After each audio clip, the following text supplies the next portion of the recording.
What I said has been kind of forthcoming here. It's a couple videos here about Thich Nhat, this book here. It's called The Miracle of Mindfulness. He's a Zen Buddhist. It's a writing about the practice of meditation, but now I've been talking about it, relating it to antinatalism too, in a way, you know. But I want to kind of just read the first chapter here and just kind of get into this with you and go very in depth. I'm not going to read it to you word for word. I just kind of want to get into it a little bit if I can. At the beginning here, he's talking about how his friend Alan came over one time and was talking to him, and he was talking about how this guy Alan has kids. He has a kid named Joey and kids and stuff like that, and he used to, and that he was like, you know, he kind of divided his time. He divided his time between his time and time for others, such as like he had time for Joey, he had a time for work, time for his wife, time for other things that he needed to do, and then he had a sort of personal time, a me time, sort of, that he was doing. And what Alan came to realize is that this is not the way that you should go about doing things. Instead of dividing your time from things from giving your time to others, which, you know, then you're going to be always looking forward to this personal time of yours, which is a very small part of the day, but, you know, he came to look at all of it as his time. He came to the realization that it's better to look at all of those things that he's doing for others as his own time.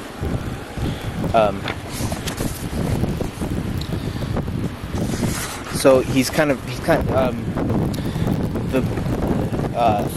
Nhat here is sort of discussing this, and it's kind of like, let me read something. Is family life easier than being a bachelor? I asked. Alan didn't answer directly, but I understood. I asked another question. A lot of people say that if you have a family, you're less lonely and have more security. Is that true? Alan nodded his head and mumbled something softly, but I understood. Then Alan said, I've discovered a way to have a lot more time. In the past, I used to look at my time as if it were divided into several parts. One part I reserved for Joey, another part was for Sue, another part was to help with Anna, and the other part for household work.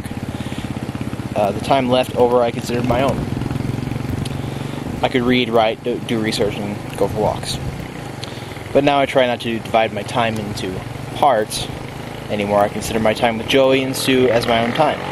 When I help with Joey with his homework, I try to find ways of seeing his time as my own time. I go through his lesson with him, sharing his presence and finding ways to be interested in what we do during that time. Time for him becomes my own time. The same thing with Sue. The remarkable thing is that now I have unlimited time for myself. That alone right there is a great thing to do. If you look at, you know, I mean, if you do have a lot of things to do, I mean, if you have a lot of things to do that are not exactly you consider your own time,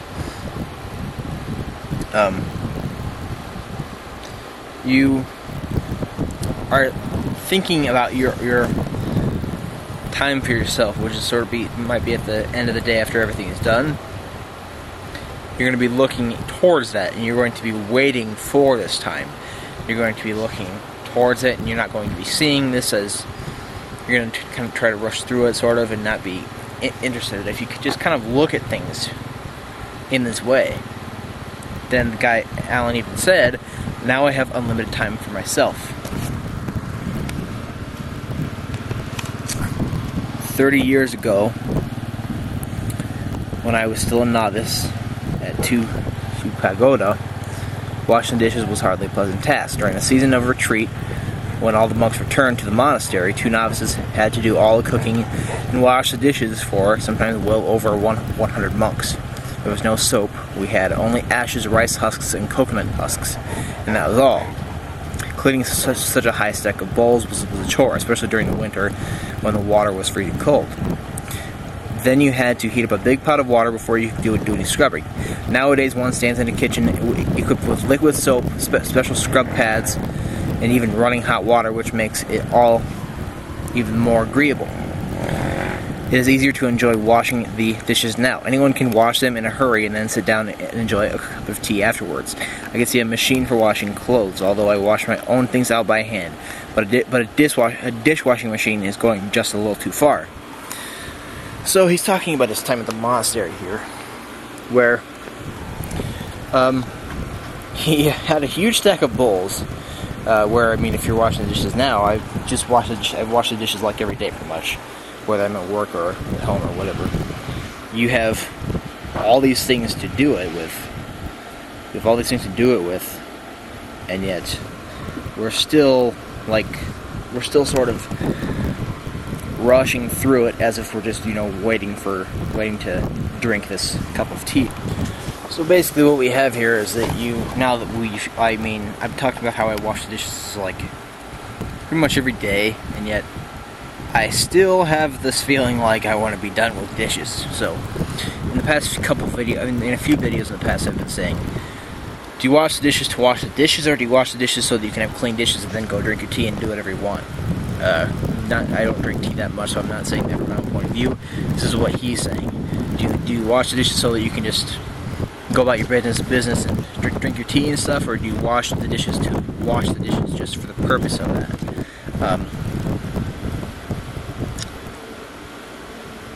While washing dishes, one should only be washing the dishes, which means that while washing the dishes, one should be completely aware of the fact that one is washing the dishes. At first glance, that might seem a little silly.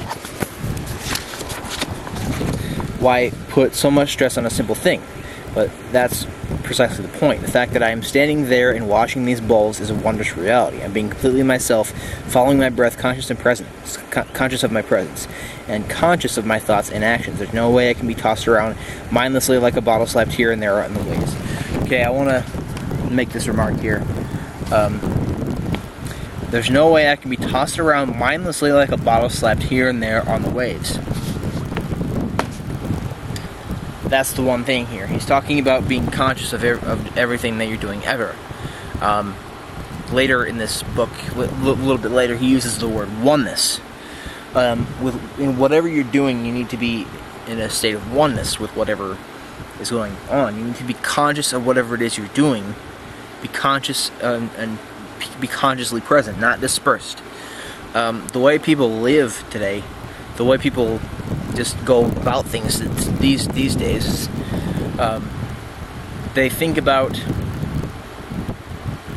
things that are to come. They think about the past. They think about all these things that are not now, but it's later. Or they're worried about things. They're constantly, and normally if you're, let's say you have a day off and you have to work the next day, you're worried about work the next day because you don't want to go. Or if you have a big project coming up at work or something, then you're going to be sitting there worrying about that project instead of being worried about what's going on now if you're sitting with your wife or something. I like how this writer uses this phrase, I'm not going to be slapped around mindlessly like, what does he say? What does it mean? There's no way I can be tossed around mindlessly like a bottle slapped here and there on the waves. This is what he means by that. Because if you're washing the dishes to have clean dishes and then so that you can go about doing whatever you want to do, you're being slapped around mindlessly among the waves. You're thinking about, what's to come. That's being slapped mindlessly among the waves. That's dispersion, and that's not oneness with what's going on right now. I'm going to continue here.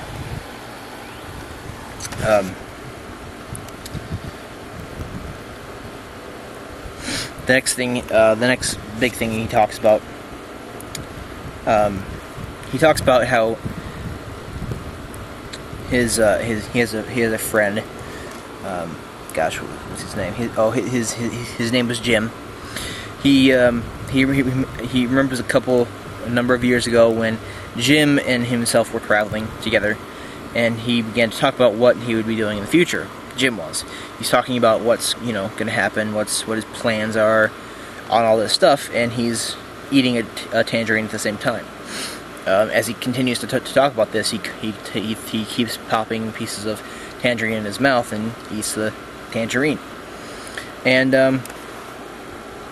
Thich Nhat, what he was saying, he thought he was hardly aware he was eating a tangerine. All I had to say was, you ought to eat the tangerine section you've already taken. And Jim was startled into realizing what he was doing. So he's kind of stuffing this tangerine in his mouth and thinking about different things, and not even realize that he's eating this fruit. It was as if he hadn't been eating the tangerine at all. If he had been eating anything, he was eating his future plans.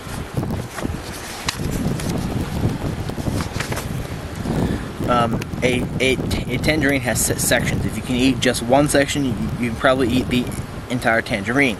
But if you can't eat a single section, you cannot eat the tangerine. Jim understood. He slowly put his hand down and focused on the presence of the slice already in his mouth. He chewed it thoughtfully before reaching down and taking another section. And then, so later, his friend Jim goes to prison for activities against the war, I guess. And he was worried about his friend Jim. And he writes him a letter. And he says, "Do you remember the tangerine we shared when we were together? Your being there in prison is like the tangerine. Eat it and be one with it. Tomorrow it will be no more." So if you can imagine, if you're in prison, then you're going to be desiring to get the hell out of there. You're going to be thinking about how you can get out. This is what you're going to be thinking about. This is Thich Nhat saying how we need to be one with things that are going on, consciously present of everything, not dispersed, not being slapped mindlessly among the waves. And then he talks about the essential discipline. More than 30 years ago, when I first entered the monastery, the monks gave me a small book called the Essential Discipline for Daily Use, written by the Buddhist monk Thich Nhat from Balsam Pagoda. And they told me to memorize it. It was a thin book. It couldn't have been more than 40 pages, but it contained all the thoughts that Thich Nhat used to awaken his mind while doing any task, meditation. When he woke up in the morning, his first thought was, "Just awakened. I hope that every person will attain great awareness and see in complete clarity." When he washed his hands, he used this thought to place himself in mindfulness. "Washing my hands, I hope that every person will have pure hands to receive reality." The book is comprised entirely of such sentences. The goal was to help the beginning practitioner take hold of his own consciousness. So, this is what we're talking about here. Taking a hold of your consciousness. The Zen master Thich Nhat helped all of us young novices to practice in a relatively easy way. Those things are taught in the Sutra of Mindfulness. Each time you put on the robe, wash the dishes, and went to the bathroom, folded your mat, carried the buckets of water, or brush your teeth, you could use one of the thoughts from the book in order to take hold of your own consciousness. The Sutra of Mindfulness. It says, when walking, the practitioner must be conscious that he is walking. When sitting, the practitioner must be conscious that he is sitting. When lying down, the practitioner must be conscious that he is lying down. No matter what position one's body is in, the practitioner must be conscious of that position. Practicing thus, the practitioner lives in direct and constant mindfulness of the body.